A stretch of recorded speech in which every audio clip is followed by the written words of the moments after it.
Hi everybody, thanks for joining me again for another Thursday tip and tricks. Today we're going to address the questions that we've been getting frequently about the squared tool and the unit that you make with that. Now, just to kind of get you in sync with what we're talking about, the squared tool is one that I designed several years ago to work with diamond square units, known as a square in a square as a name.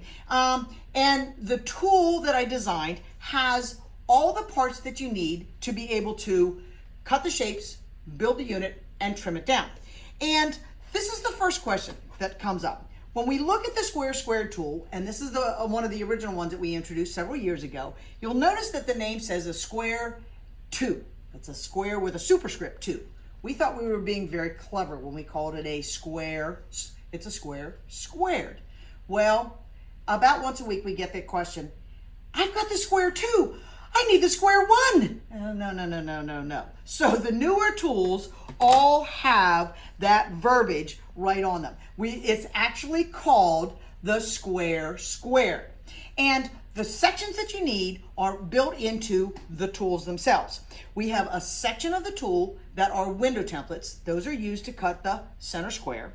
We have a chart on there. That's what's used to cut the oversized side triangles. And then the third section is a trim down section that we have that once the sewing and the pressing is all complete, we place it over top and easily trim the unit to the perfect size.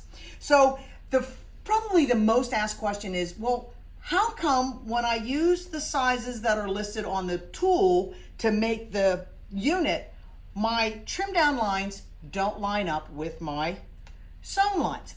And the reason is that window template. If you look at the window template for making a 4-inch unit, what it will say on there is to cut with strips that are 3.5 inches.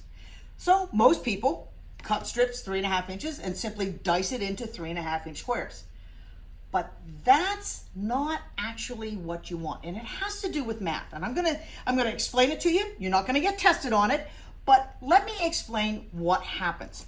When it comes to cutting that pink square, what happens is I need to have a diagonal measurement that on the finished piece is gonna measure 4 inches. So my measurement that I know is gonna be across here.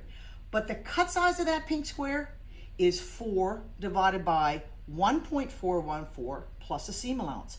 It is just ugly math. And it's a number that's bigger than 3 1/4, less than 3 1/2, about 3 5/16 of an inch.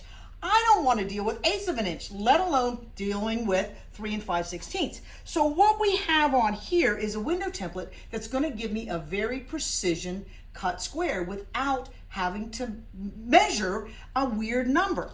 And so what it does have is it has a 3.5-inch size strip. So that's gonna be too big.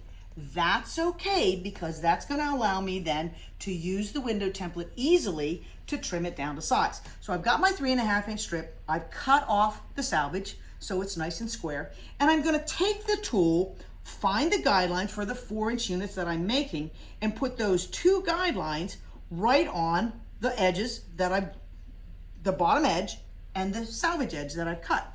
To cut the squares, I'm gonna cut across the strip, but I'm not gonna stop there. I know it's too big, but I'm gonna cut across the top to give me now a perfect center square. Trust me, if you start with that center square in the with the right size, you're gonna have a whole lot more success when you go to build. And you don't have very much waste that's going into your trash can. Now, when you go to build these things, what I like to do first is put the 2 triangles onto the center square. Make sure when you're stitching that you place the square on top. That's going to assure that you get your very best look for your 1/4 inch seam. And one of the other things, if I'm really working on something that requires super precision, is I will not only stitch with the square on top, but I'm going to do a little check here.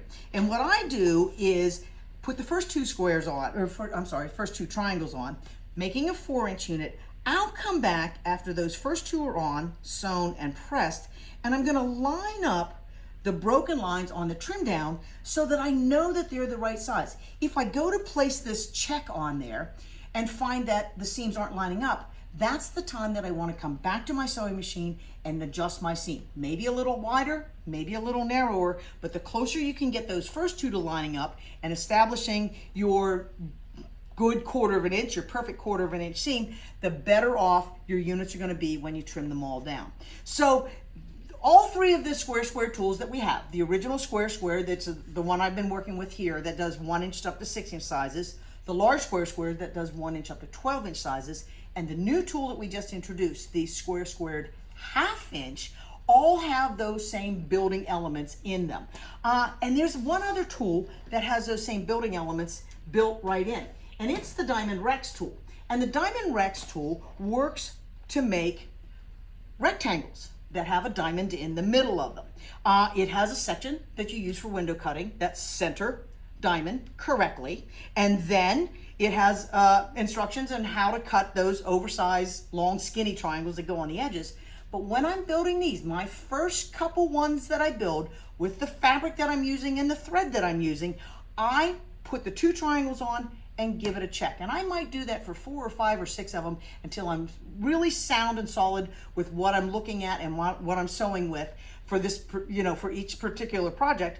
And every single one of these will be oversized and allowing me to trim it down. So if you've got a storm at sea type project on your bucket list, the square tools and the Diamond Rex tools are the tools you're gonna wanna have in your toolbox. And if you don't have them already, just give us a shout.